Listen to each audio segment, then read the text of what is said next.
السلام علیکم. وعلیکم السلام. سر کیسے ہیں آپ؟ اللہ کا شکر. سر آپ سراپا احتجاج ہیں, ابھی ہم نے کافی لوگوں سے بھی بات کی ہے, میرے پیچھے بھی کافی لوگ بیٹھے ہیں گرمی میں. سر آپ پہلے بتائیں کہ کیا مطالبات ہیں آپ کی؟ وجہ تو ہم نے پوچھی ہے, وجہ تو بتائی ہے, ہم نے دکھائی بھی ہے. آپ بتائیں کب سے آپ لوگ کام کر رہے ہیں, کیا پرابلمز ہیں آپ لوگوں کو؟ جی میرا نام الطاف جاوید ہے اور 17 اسکیل کی پوسٹ واٹر مینجمنٹ آفیسر میں 2005 میں تعینات ہوا تھا. تو 2005 سے دیکھیں اب 2025 20 ایئرز ہو گئے ہیں. 20 سال میں ہم نے 4 سے 5 پروجیکٹس ایسے ہیں جو کہ نہ ہونے کے برابر پروجیکٹ, کیونکہ جب آپ کسی فارمر سے کوئی پروجیکٹ 20% سبسڈی پہ, کوئی 40%, کوئی 60%, یعنی سبسڈی تو 20% ہے نا, تو 80% جو پیسہ ہے وہ آپ نے فارمر سے لینا ہے. اور یہ جتنے بھی لوگ یہاں پہ موجود ہیں انہوں نے کسی بھی فارمر کی جیب سے پیسے نکلوانا کوئی آسان کام نہیں ہے. انہوں نے اپنی دن رات کر کے وہ پیسے نکلوا کے گورنمنٹ کو دیے ہیں, اور حالانکہ ان کا فائدہ ہی ہے اس میں, لیکن پھر بھی یہ پرابلم ہوتا ہے. تو 2005 اچھا پھر میں یہ کہنا چاہتا ہوں کہ جب ہم 2005 میں اپوائنٹ ہوئے تھے اس وقت یہ 4 سال کا پروجیکٹ تھا.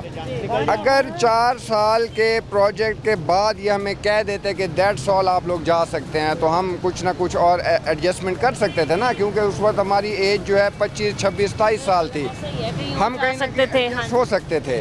اب جب کہ ہماری جو ادھ شتک یوں سمجھیں پورے ہو چکے ہیں میکسیمم لوگوں کے 50 سال, اب وہ کہیں اپلائی کرنے کے قابل نہیں ہیں, ٹھیک ہے نا. تو اس لیے اب ڈیفینیٹلی ان کے پاس آپشنز ہیں, ADP میں بھی آپشن ہے, فنڈز ان کے پاس موجود ہیں, کام بھی پیچھے پینڈنگ ہے بے تحاشا.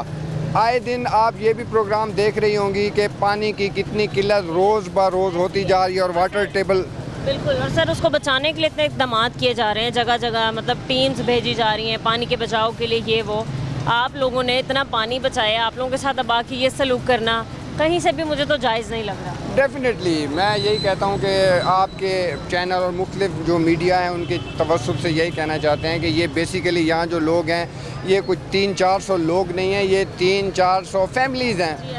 تو بہتر یہی ہے کہ ان کو ایڈجسٹ کر دیں, اور یہ بھی نہیں ہے کہ ان کو ریگولرائز کریں. میں نہیں کہتا کہ ان کو ریگولرائز کریں, میرا ایک اپنا موقف ہے. ان کو 4 سے 5 سال کا کانٹریکٹ ایکسٹینڈ کر دیں ان کو, تاکہ ان کے بچوں کی جو پڑھائیاں ہیں وہ کمپلیٹ ہو جائیں, اور اس دوران ان کو اندازہ ہو نا کہ ہمیں 5 سال کے بعد ہمارا اینڈ ہو جائے گا, تو وہ کچھ نہ کچھ اور اپنا جو ہے ارننگ کا سورس کر لیں گے.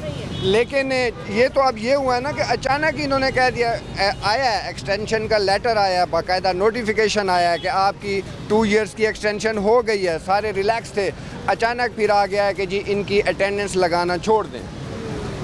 تو وہ ایک بالکل ہی جو ایک ہینڈسم اماؤنٹ آ رہی تھی سب کی, جس سے وہ سارا گھر چل رہا تھا, وہ بالکل ختم ہو گیا. آپ بتائیں نا کہ اس میں کیا ہو سکتا ہے. وہ بالکل وہ ہمارے ایک دوست ہی کہہ رہے تھے کہ انہوں نے مستریوں کے ساتھ محنت مزدوریاں کر کے اپنا جو ہے مختلف, اور جو پیٹ ہے بچوں کے پالنے ہی ہیں, کسی نے کچھ کیا کسی نے کچھ کیا. تو ہماری ریکویسٹ یہی ہے محترمہ سے کہ ان کے پاس آپشن بھی ہے, اور میرے خیال ہے وہ سمریاں بھی گئی ہوئی ہیں, یہ ہماری وہ سمری اپروو کریں, اور یہ لوگ تاکہ اپنے گھروں میں جائیں اور 4-5 سال مزید سکون سے گزار سکیں.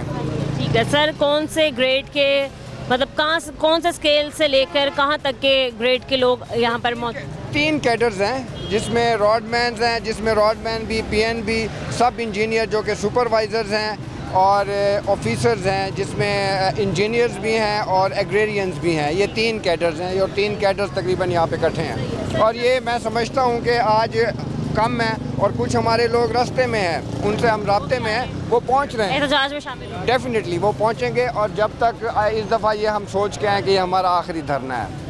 ہاں یہ ہمارا لاسٹ دھرنا ہے. اس کے بعد لائے عمل یہ ہے کہ یہ یا ہمارا مسئلہ حل ہوگا یا یہ دھرنا ختم نہیں ہوگا. یہ ہم نے فی الحال یہ سوچا ہوا ہے.